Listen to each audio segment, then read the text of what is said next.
Welcome to the Winter 2023 Mystery Quilt. There are 6 clues to this mystery. Today is clue number 1, and the clues will be available on Saturdays.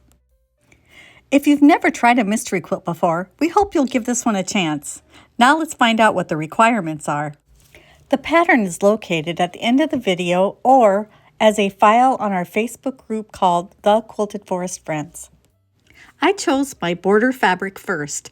You need 1 1/8 yard of a border fabric. I chose the rest of my fabrics based on the border print, so the next one I chose was my binding fabric. You will need 1/2 yard of binding fabric, or if you want to use a scrappy binding, you can use leftover strips from the jelly roll that you will need.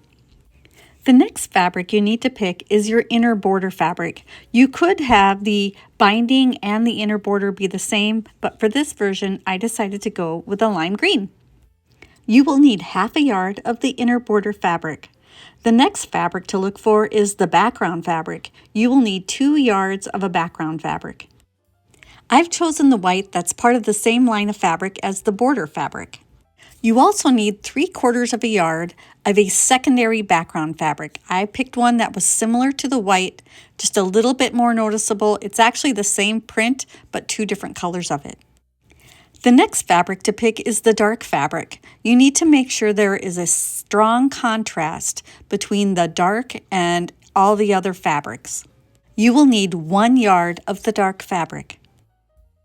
And finally, you will need a jelly roll or 20 strips that are cut 2.5 inches by the width of fabric. It's about 1.5 yards of fabric.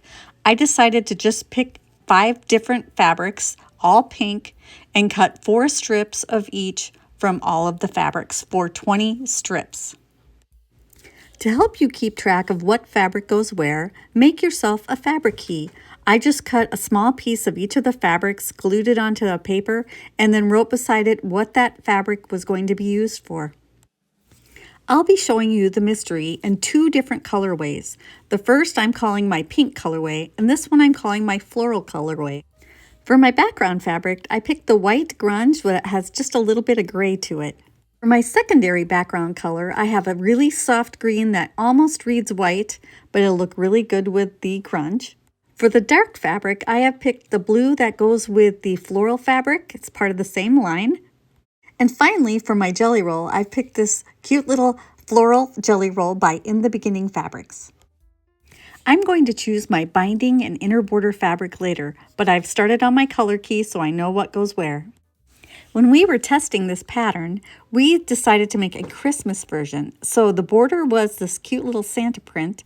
We had grunge for our background, a soft green for our secondary background, a very dark green for our dark fabric, and then a variety of reds for our jelly roll strips. And then for our binding and inner border, we decided to use the same fabric for those, and we used this cute little Christmas stripe that kind of looks like candy. Now that you've seen the fabric, it's time to cut. From the background fabric, you will need to cut 5 strips that are 4.5 inches by the width of fabric. Make sure to straighten the edge first so you don't get the dreaded V, and then I usually will cut at the 9-inch marking first and then back the ruler off to go down to the 4.5-inch mark. Once you have your 5 sections cut, set 2 of them aside and then open the other 3 up so that you can cut on the fold. You will end up with 6 rectangles that are 4.5 inches wide and about 20 to 22.5 inches long. Put one of these rectangles with the other 2 strips and then set aside the 5 remaining rectangles for piecing.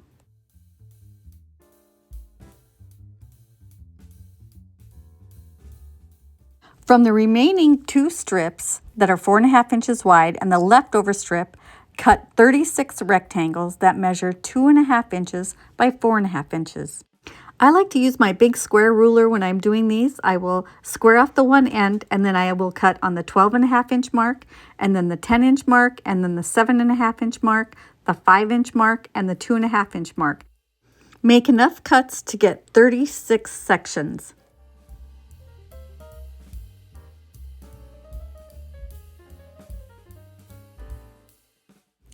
From the jelly roll, you will need to cut 5 strips that measure 2.5 inches by half of the strips. So I just picked 5 of my strips, cut them on the fold, and then tucked the 5 extra half strips back with the rest of the jelly roll because I'll only need 5 of these half strips.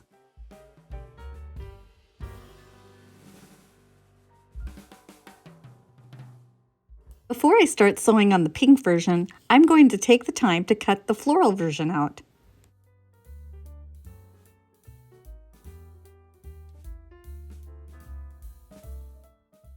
We hope you will take a moment to give us a thumbs up and subscribe to our channel. Turn on the notifications so you won't miss any of the future mystery clues. Now that all the cutting is done, it's time to piece. Make sure you piece using 1/4 inch seam allowances. Piece the 5 strips from the jelly roll to the 5 background strips.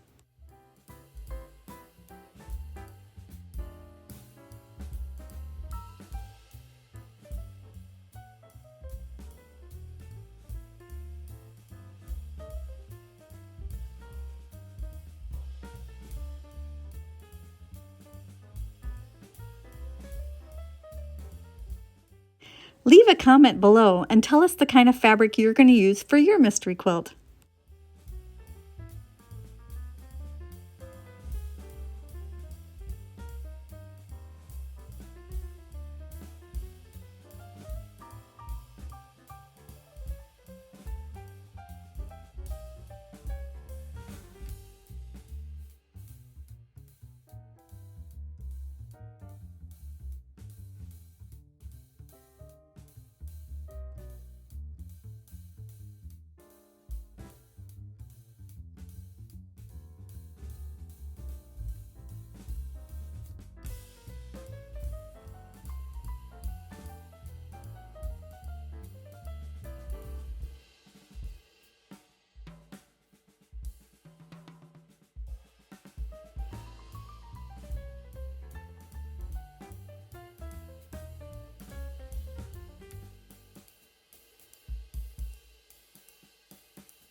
Before I head over to the ironing board, I'm going to do the floral version too.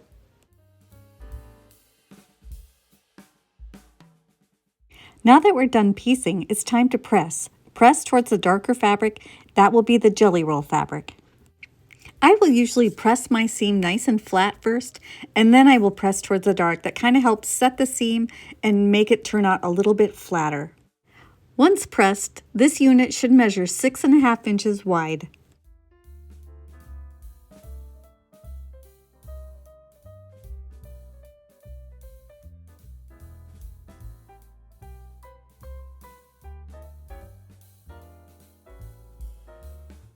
Now that we're done pressing, there's just one last stop at the cutting board before we are done with clue number 1. Now it's time to subcut these sections. You can do each individually, or if you're brave, you can stack them up and cut all of them at once. If you do stack them, make sure to double check every time you make a cut that you are cutting sections that are 2.5 inches wide. You will need a total of 36 sections that measure 2.5 inches by 6.5 inches. Use your sharpest rotary cutter for this section. All those seams in there will make it a little bit harder to cut through.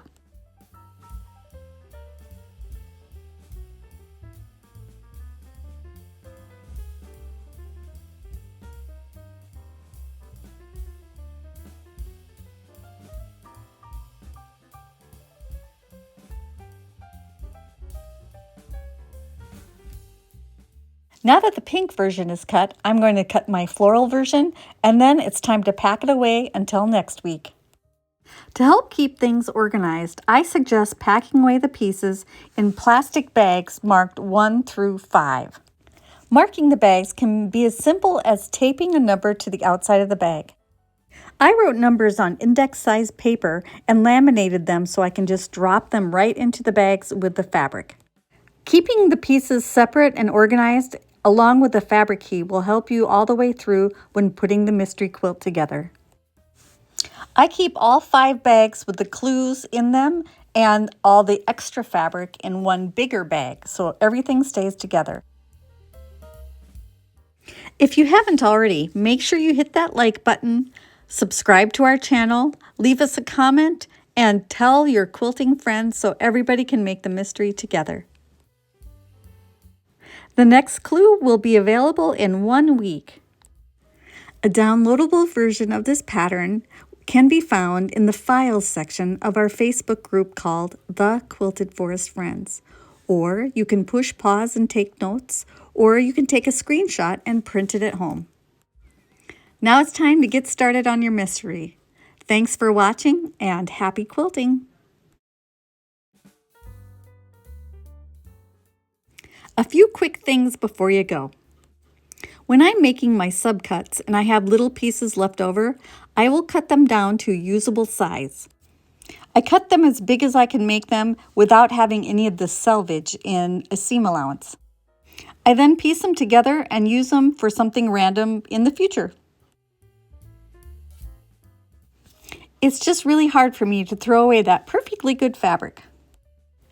You can sew them so the pinks are all on the same end, but I'm going to alternate them just to give it a random look. I have no idea what I'll use this for, but I sew them together and then I put them in a box where I keep all my extra blocks or trial blocks and little pieces and bits that don't fit anywhere else. I will press it at the end when it's all put together, but for now I'm just going to finger press.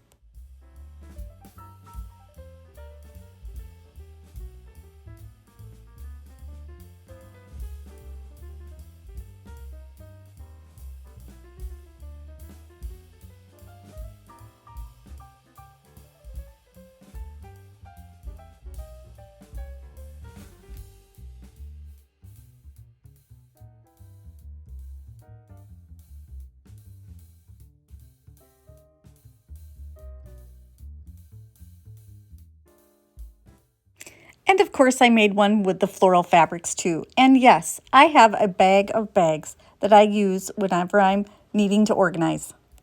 We'll see you next week.